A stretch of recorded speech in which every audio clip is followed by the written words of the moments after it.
नमस्कार, बहुत स्वागत है आपका। आप देख रहे हैं किस्मत कनेक्शन और मैं हूं आपके साथ शैलेंद्र पांडे। आज बात करेंगे मूर्ति पूजा की। कुछ लोग मूर्ति पूजा को सिरे से खारिज कर देते हैं, कहते हैं ये सही नहीं होती, और कुछ लोग कहते हैं कि मूर्ति पूजा ही सही होती है। आखिर मूर्ति पूजा का मामला क्या है, किस सीमा तक ये आवश्यक है और क्या इसके बिना पूजा नहीं हो सकती, इन तमाम चीज़ों पर आज चर्चा करेंगे। राशियों का हाल बताएंगे और आपके सवाल का उत्तर भी देंगे। लेकिन सबसे पहले बात करेंगे गुड लक की। पूजा के लिए समय, स्थान और इष्ट एक ही रखें तो ज़्यादा अच्छा है। किस स्थान पे कर रहे हैं, किस समय पे कर रहे हैं और किसकी पूजा कर रहे हैं, ये अगर फिक्स हो, अगर एक हो, तो आपको एकाग्रता में सहायता होगी और आपकी पूजा बहुत आसानी से संपूर्ण हो पाएगी। सबसे पहले जानते हैं कि मूर्ति पूजा का महत्व क्या है।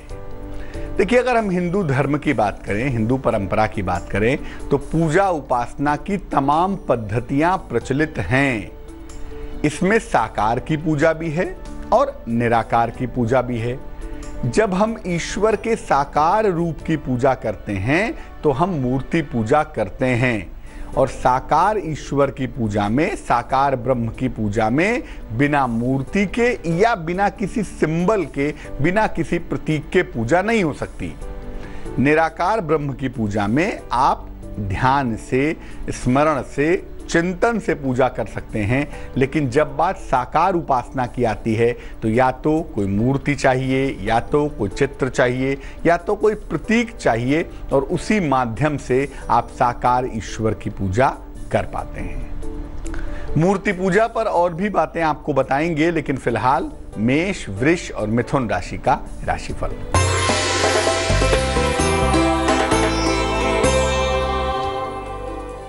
मेष राशि, नौकरी और जीवन में नए अवसर आपको मिलेंगे। विदेश से कोई शुभ समाचार आपको प्राप्त होगा। अपने समय का सदुपयोग करें, समय बर्बाद ना करें। शुभ रंग आसमानी और भाग्य होगा 89%।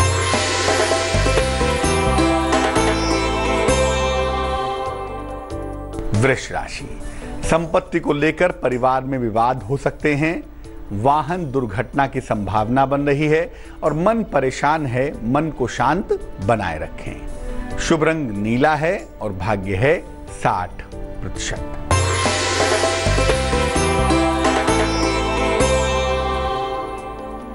मिथुन राशि, आकस्मिक धन का नुकसान हो सकता है। परिवार में विवाद की नौबत आ सकती है, लेकिन शाम तक आते आते आपकी चीजें बेहतर हो जाएंगी। शुभ रंग हरा होगा और भाग्य होगा 55%। अगर हम मूर्ति पूजा की बात कर रहे हैं तो ये समझना भी जरूरी है कि कब से ये परंपरा, ये तरीका प्रचलन में आया। वैदिक काल में मूर्ति पूजा का कोई भी साक्ष्य नहीं मिलता। अगर हम वेदों के समय की बात करें, वैदिक काल की बात करें, तो उसमें मूर्ति पूजा का कोई साक्ष्य नहीं मिलता है। हालांकि महाभारत में इंद्र का उल्लेख जरूर आता है। सबसे पहले हड़प्पा की खुदाई में पशुपति की मूर्ति के प्रमाण मिलते हैं। इसके बाद सुविधा और समर्थन की वजह से, क्योंकि साकार ब्रह्म की पूजा, ईश्वर की मूर्ति पर ध्यान लगाना, ईश्वर के चित्र पर ध्यान लगाना ज़्यादा आसान भी है, ज़्यादा सुविधाजनक भी है, और लोगों ने इसको काफ़ी पसंद भी किया, समर्थन बहुत मिला। इसीलिए मूर्ति पूजा तेजी से प्रचलित होती चली गई। लेकिन याद रखिए, यही अंतिम पूजा नहीं है। कौन सी पूजा अंतिम पूजा है और मूर्ति पूजा में किन बातों का ध्यान रखना है, ये आपको बताएंगे। लेकिन फिलहाल कर्क, सिंह और कन्या राशि का राशिफल।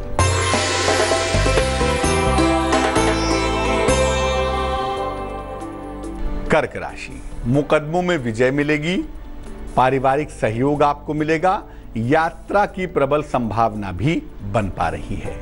शुभ रंग नारंगी है और भाग्य है 61%।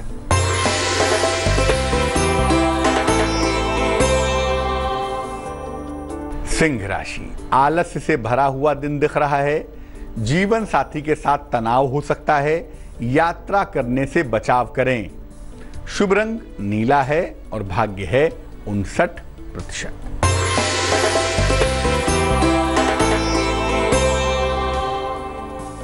कन्या राशि, धन, सम्मान, उपहार की प्राप्ति होगी। अगर अविवाहित हैं तो विवाह तय हो जाएगा। कहीं घूमने भी जा सकते हैं, ये संभावना बनी हुई है। शुभ रंग भूरा है और भाग्य है 79%। प्रश्न ये है कि मूर्ति पूजा की जरूरत क्या है भाई? देखिए, किसी भी व्यक्ति का जो मन है, आपका है, मेरा है, बड़ा चंचल होता है और बहुत निगेटिव भी होता है। निगेटिविटी बहुत जल्दी मन के अंदर चली आती है। मन को एकाग्र करने के लिए, मन को कंसंट्रेट करने के लिए किसी आधार का प्रयोग किया जाता है। किसी चीज पर मन एकाग्र हो, इसीलिए आधार का प्रयोग होता है। अपने आप को जोड़ने के लिए और एकाग्रता को बनाए रखने के लिए मूर्ति का प्रयोग होता है। और जब आप मूर्ति पूजा करते हैं तो आप आसानी से ईश्वर पर ध्यान लगा पाते हैं। ईश्वर के उस रूप पर, स्वरूप पर आपका मन जल्दी एकाग्र होता है और मूर्ति पूजा से जो पूजा है वो थोड़ी आसान हो जाती है, थोड़ी भावात्मक हो जाती है। मूर्ति पूजा जब आप करते हैं तो मूर्ति का चुनाव कैसे करेंगे, इस पर बात करेंगे। लेकिन फिलहाल आपका सवाल, भास्कर ने हमें मेल लिखा है, अपनी पुत्री वैष्णवी के बारे में जानना चाहते हैं। इनकी पुत्री की जो जन्म की तारीख है वो है 25 मई 2011। जन्म का समय है 11:12 प्रातः। जन्म का स्थान है रांची, झारखंड। अपनी बेटी के बारे में पूछ रहे हैं कि बेटी काफ़ी बीमार रहती है बचपन से ही और बेटी को कभी कभी फिट्स भी आते हैं। ब्रेन का डेवलपमेंट ठीक से नहीं हुआ है, इसलिए चलने में भी दिक्कतें होती हैं। तो उस बारे में जानना चाहते हैं कि बेटी का भविष्य कैसा है और बेटी के जीवन को इम्प्रूव करने के लिए क्या करना चाहिए। कुंडली आपकी पुत्री की सिंह लग्न की है, राशि कुंभ है और कुंडली का सबसे महत्वपूर्ण ग्रह मंगल कुंडली के 9वें खाने में बैठा हुआ है। जो न्यूरोलॉजिकल व्यवस्था का मालिक है, जिसको शनि कहा जाता है, उसकी स्थिति बहुत अच्छी नहीं दिखाई देती, नंबर 1। नंबर दूसरा, जो जन्म से लेके 12 वर्ष तक शरीर को पोषण प्रदान करता है, चंद्रमा, वो भी काफी कमजोर दिख रहा है। और नंबर 3, जो कुंडली का सर्वाधिक महत्वपूर्ण ग्रह है सूर्य, वो भी सामान्य दिख रहा है, उसको मजबूत करने की आवश्यकता है। वैसे मैं बता दूं कि आपकी बेटी की दशा भी राहु की चल रही है, जुलाई 2018 तक चलेगी। राहु के समाप्त होने के बाद इनके स्वास्थ्य में, जीवन में इंप्रूवमेंट की आशा की जा सकती है। तो अभी मई 18 तक सावधानी बनाए रखें, उसके बाद से सुधार होना शुरू होगा। एक माणिक के नाम का रत्न, रूबी नाम का रत्न, 4-5 रत्ती का माणिक्य तांबे के लॉकेट में लाल धागे में रविवार को सवेरे अपनी पुत्री के गले में पहना दें और अपनी पुत्री के लिए नियमित रूप से नमः शिवाय का जप करें। सुबह 108 बार, शाम को 108 बार। इससे आपकी पुत्री को लाभ होगा, लेकिन लाभ होने की जो संभावना शुरू हो रही है वो जुलाई 18 के बाद है। अब ये जानते हैं कि जब आप मूर्ति पूजा कर रहे हैं तो मूर्ति का चुनाव कैसे करें। देखिए, घर में पूजा के लिए छोटी मूर्ति का प्रयोग करें, बहुत बड़ी मूर्ति का इस्तेमाल ना करें। और अगर ये मूर्ति 6 इंच तक की हो तो ज़्यादा बेहतर होगा। देवी देवता की जो भी मूर्ति आप पूजा के लिए इस्तेमाल कर रहे हैं, अगर देवी देवता उसमें आशीर्वाद की मुद्रा में हो तो ज़्यादा अच्छा होगा, ज़्यादा उत्तम होगा। मूर्ति जो भी आप इस्तेमाल कर रहे हैं वो ठीक से बनी होनी चाहिए और सुंदर होनी चाहिए। ऐसा नहीं कि नाक टेढ़ी, कान टेढ़ा, आंख नहीं, गड़बड़ बनी, ऐसा नहीं। क्योंकि देखिए, वो आपका अपना भाव है ना, तो भाव जितना सुंदर होगा प्रभाव उतना ही ज्यादा बढ़िया होगा। युद्ध की मुद्रा में या निद्रा की मुद्रा में मूर्तियों का प्रयोग ना करें। ऐसे देवी देवताओं की मूर्तियां मत लगाएं जो युद्ध कर रहे हों, ऐसा कोई चित्र हो या जिसमें देवी देवता सो रहे हों, ऐसी मूर्ति या चित्र का प्रयोग नहीं करना चाहिए। तुला, वृश्चिक और धनु राशि वालों का वक्त कैसा है, आइए जानते हैं।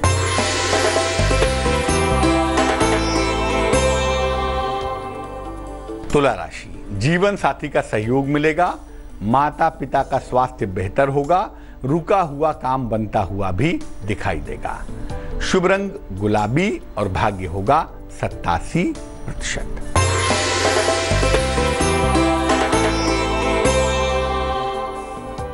वृश्चिक राशि, नया वाहन खरीद सकते हैं, रुके हुए काम आपके पूरे होंगे, वाद विवाद से बचाव करें। शुभ रंग भूरा होगा और भाग्य होगा 59%।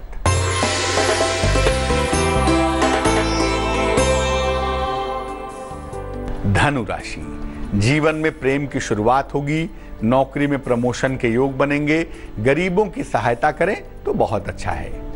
शुभ रंग पीला है और भाग्य है 75%। जब आप पूजा उपासना के लिए मूर्तियों का प्रयोग करते हैं तो उसकी सावधानियां क्या हैं? अगर मूर्तियां मिट्टी की हों तो ज़्यादा अच्छा होगा। ये जो प्लास्टिक की मूर्तियां हैं, फाइबर की मूर्तियां हैं, इनके अंदर स्पंदन नहीं होता है। इसीलिए जब भी आप मूर्तियां ले आएं, मिट्टी की हों तो ज़्यादा अच्छा रहेगा। जब मूर्तियां पुरानी हो जाएं या उनका रूप खराब हो जाए तो उनका विसर्जन कर दें। नदियों में विसर्जन भी कर सकते हैं मिट्टी की मूर्तियों का, और नहीं तो गड्ढा खोद के मिट्टी के अंदर दबा भी सकते हैं। और याद रखिए, मूर्ति पूजा एक बेसिक स्टेज है, कक्षा 1, 2, 3, 4, 5 है। लेकिन अगर आपको आगे बढ़ना है, ईश्वर की उपलब्धि करनी है, ईश्वर की कृपा चाहिए, तो आपको मूर्ति पूजा से धीरे धीरे बाहर भी निकलना पड़ेगा। शुरुआत के लिए तो ठीक है, इसीलिए मूर्ति पूजा को अंतिम पूजा मत मानिए। ये केवल शुरुआत है, ये अंत बिल्कुल भी नहीं है। मकर, कुंभ और मीन राशि वालों का वक्त कैसा है, आइए जानते हैं।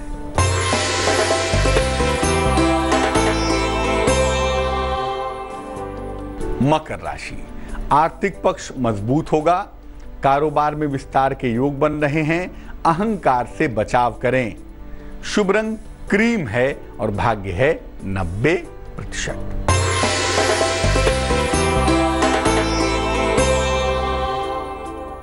कुंभ राशि, आकस्मिक लाभ के योग बन रहे हैं, संपत्ति संबंधी मामले आपके सुलझ जाएंगे, ईश्वर की तरफ आपका झुकाव बढ़ जाएगा।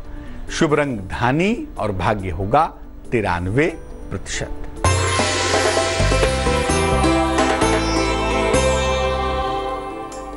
मीन राशि, सेहत आपकी ठीक होती जाएगी, संतान पक्ष की चिंता दूर होगी, खूब खुश भी रहेंगे। शुभ रंग फिरोजी और भाग्य होगा 77%। तो आज हमने बात की मूर्ति पूजा की और ये जाना कि मूर्ति पूजा का विधान क्या है और इसके पीछे का विज्ञान क्या है। अब जान लेते हैं क्या है आज की सलाह।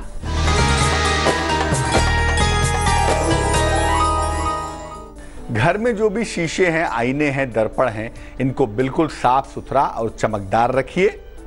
आईने पर बिंदी आदि बिल्कुल मत चिपकाइए, क्योंकि अगर आप आईने को साफ नहीं रखेंगे तो मुश्किल होगी, और अगर आईने को साफ सुथरा नीट एंड क्लीन रखेंगे तो भाग्य के चमकने में आसानी होगी।